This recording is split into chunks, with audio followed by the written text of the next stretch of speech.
The Flying Wallendas were daredevils who performed insane stunts and acrobatics. You may remember seeing Nik Wallenda walk across Niagara Falls, the Grand Canyon, and even a volcano. But their history goes back to the early 1900s and involves some tragedies. In 1922, Karl Wallenda, a German-born man, started his own acrobatics group with a few others. They traveled around Europe performing various stunts and made their way to Cuba, where John Ringling discovered them. In 1928, they performed their act in Madison Square Garden without a safety net, because it had been lost in transit. One notable feat that the group performed was the 7-person chair pyramid, where 7 people balance on a tightrope with some of them stacked on top of each other. While performing this act in Detroit, the front man slipped off the wire, collapsing the pyramid. Karl's son-in-law and nephew both died from this stunt, while his son was paralyzed from it. Karl broke his pelvis from this fall. Despite this tragic event, Karl's adrenaline-seeking behavior only increased. The following year, during a stunt, his sister-in-law also died from a fall.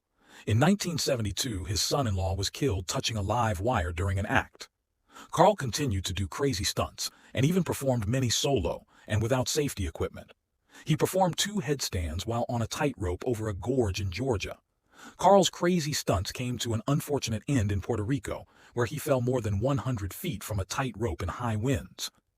He was 73 years old and doing a stunt most people would piss themselves even thinking about. It seems his thrill-seeking behavior rubbed off on his family because, in 2011, Nik Wallenda and his mother both completed the same walk safely.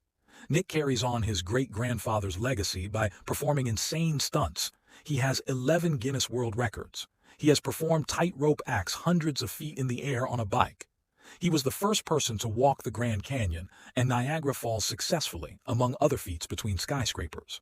He has walked on top of a moving Ferris wheel, and even completed some of these stunts blindfolded. Nik has hung from a trapeze suspended from a helicopter, and he has future plans of doing stunts on the Great Pyramids or the Eiffel Tower, among other things. Do you think Nik will continue to do crazier and crazier tricks, or that he will decide to slow down a bit? Comment below.